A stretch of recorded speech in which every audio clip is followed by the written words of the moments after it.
Neff. Here. Smock. Here. Ritterbusch. Here. Keach. Here. Zobers. Here. Opperly. Here. Yordi. Here. Deweese. Here. We have a quorum. Okay. Are there any comments about the meeting minutes?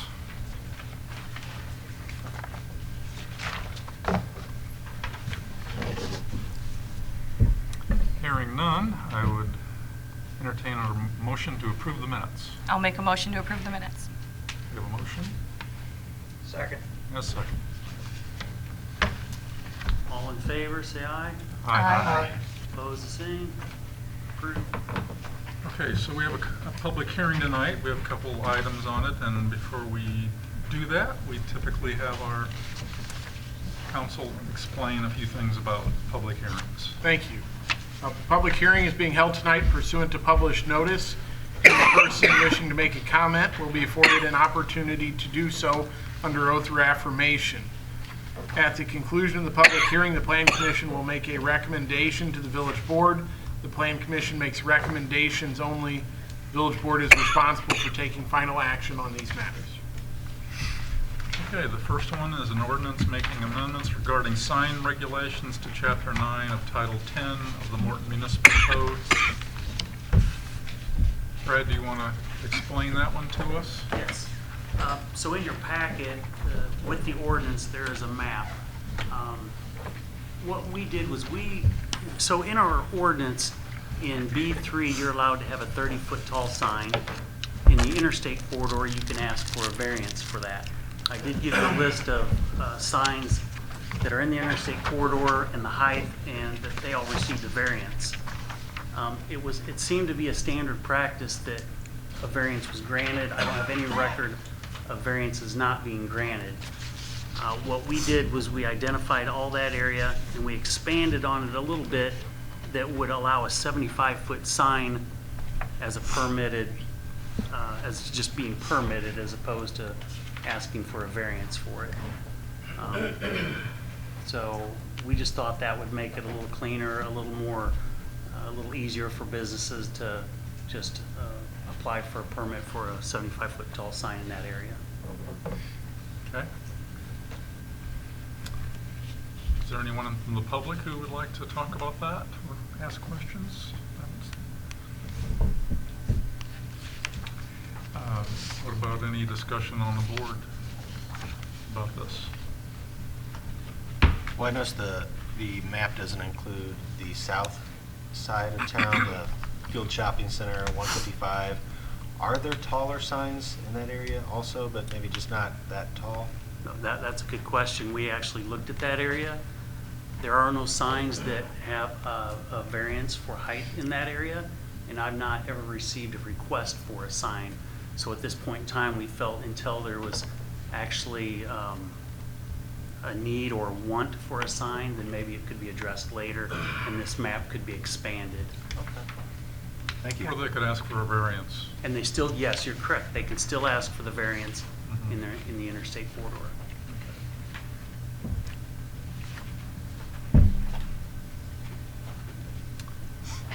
If there are no other comments, I would entertain a motion to pass.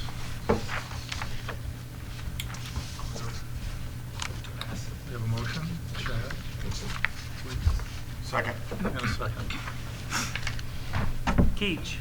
Yes? Neff. Yes. Opperly. Yes. Ritterbusch. Yes. Smock. Yes. Deweese. Yes. Zobers. Yes. Yordi. Yes. Approved. Okay, the second one is an ordinance making amendments regarding detached garages to Chapters 2 and 5 of Title 10 of the Morton Municipal Code. All right. So this ordinance really is, this derived from benefiting myself, actually. If you see where it gives a definition of private garage, it gives a little bit of a criteria, but there is minimal criteria and there are no dimensions. So the scenario would become someone would ask for a permit to build a detached garage, and the question would be, how big can I make it, or what can I do? And so it was a little more of a judgmental thing, because it says you can house no more than 4 motor vehicles, but we really don't give dimensions. I could always tell them it's got to meet certain setbacks, correct? But it can't house more than 4 vehicles in the standard. So there's always a question of size. So we're getting more demand for this. People, especially in the older part of town where you currently have a detached garage, they want to tear that garage down. They want to build something else. So we're just trying to put a criteria of that garage so that it's beneficial, and it's maybe beneficial to the neighborhood, size, what it looks like, and such. So we use a little bit of a criteria through just kind of seeking out what fits. The 1,000 square feet came from the 24, I believe the 24 by 36 takes us a hair under 900 square feet. And so we rounded it up to give somebody a little extra. Some of the other items, if you have any questions on those, we just tried to keep the height down so that it kind of blended with the neighborhood and the house size. And the doors just seem to be appropriate for residential areas. If I can add on to that, I brought a revised version of the ordinance tonight. The first draft, which was included in your packets, struck 2 provisions in the definition, which we didn't intend to strike. That was a typographical error. That was the limit of 1 garage per dwelling unit, and the requirement that there must be a common roof and foundation for it to be considered attached. So we did intend to leave those in, and the ordinance I brought with me corrected that issue. And this is for R1 and R2 only, so it's just residential. This is not business or multifamily. How about R1A? Do we have R1A? It does not include R1A. I don't know how they would have room on a R1A lot. Yeah, R1A is only the Fieldstone subdivision. All of those houses currently are building garages attached to the house. What distinguishes a shed from a garage, just out of curiosity? So a shed or storage building has a criteria, a size in our ordinance as well. It can be 1.6% of the square footage of a lot at a maximum of 480 square feet and no taller than 13 feet tall. But it can be up to 6 feet to the rear and side property line, and it has to be in the rear yard. And you cannot have a driveway to it. Well, that's a good memory. That was impressive. I do a lot of storage building permits. If I can address one thing at R1A, I think it would cover R1A because the A is just a designation with regard to lot area and width within R1. So since we're adding this requirement to R1, it'd be inclusive of traditional R1 and R1A lots. Okay. But Brad's point remains valid that its applicability is non-existent right now since all the houses have attached garages. And with some of those lots, they wouldn't be able to meet the requirements as far as setback or all that type of stuff, right? And still have a garage left. Yeah. So is there another kind of garage besides private? What's the designation private garage?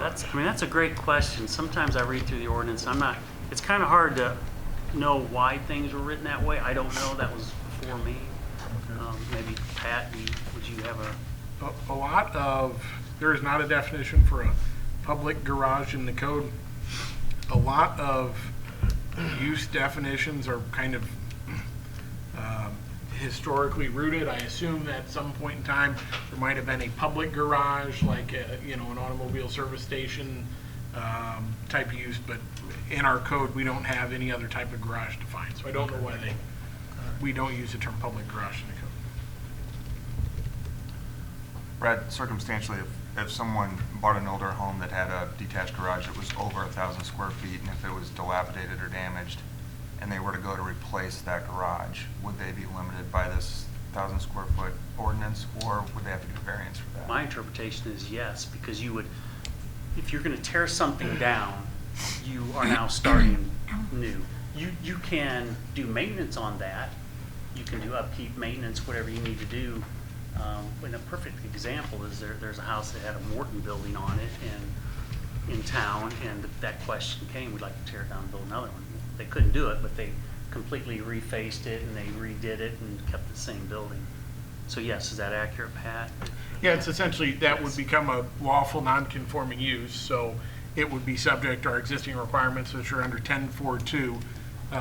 And so if they were to voluntarily choose to tear it down, they would have to comply with current ordinance. But if they had, a fire, natural disaster, destroyed it, I think we have special provisions for that. But maintenance and upkeep wouldn't trigger having to comply. Does that fall under a category that would allow them to apply for a variance to replace it at the square footage or footprint that it was at? I don't remember the variance section offhand. I don't believe so, but I could be wrong on that.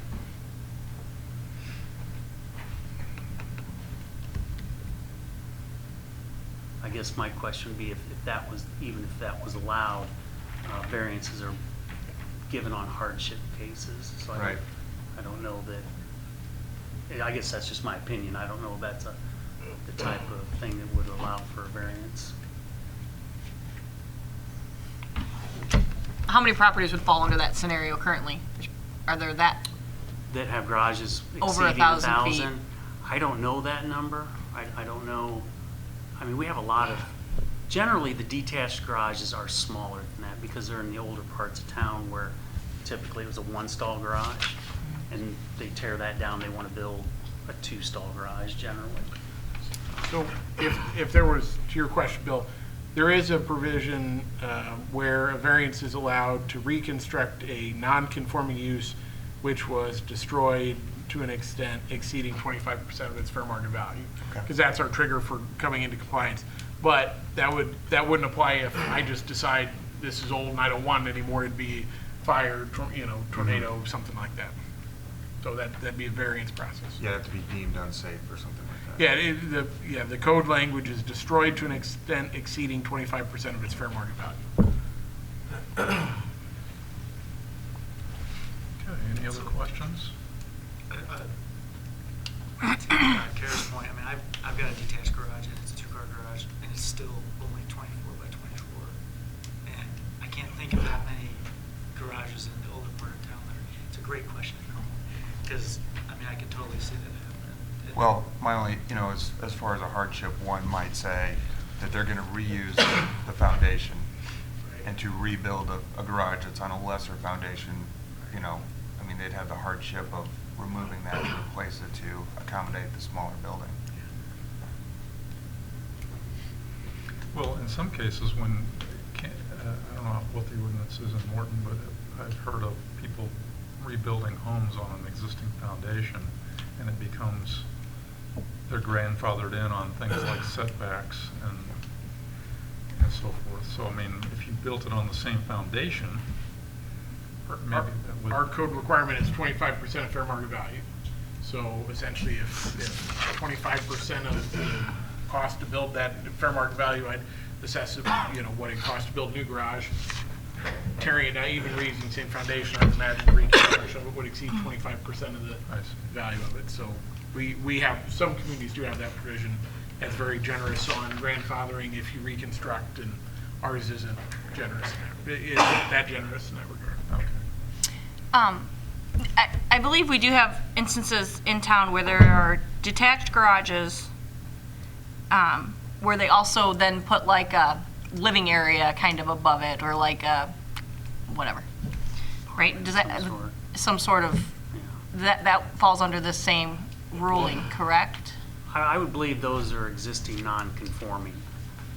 So when you see that, that's not to today's code. That happened at some point in the past. So you can only have one principal structure on a zoning lot if we, and then we do have those cases where there's a house and then there's a house with or a garage with housing above it that they've rented. That's non-conforming, existing non-conforming. Okay.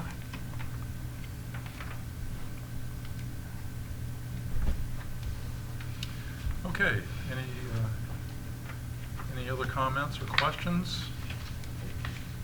If not, I'll make a motion to approve. Second. Neff, Yes. Ritterbusch, Yes. Smock, Yes. Hopperly, Yes. Deweese, Yes. Zobrist, Yes. Yordi, Yes. Keach. Yes. Approved. And I should have, so that concludes our public hearing. And I should have made a couple welcoming comments to our newer board members tonight. Bill Iverly and Mike Yordi, welcome. Thank you. Next. And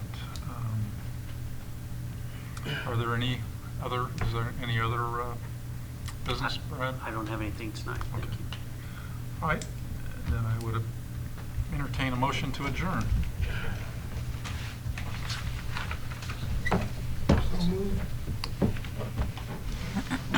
Motion. Second. And a second. Everyone wants to stay. All in favor? Aye. Aye. Opposed?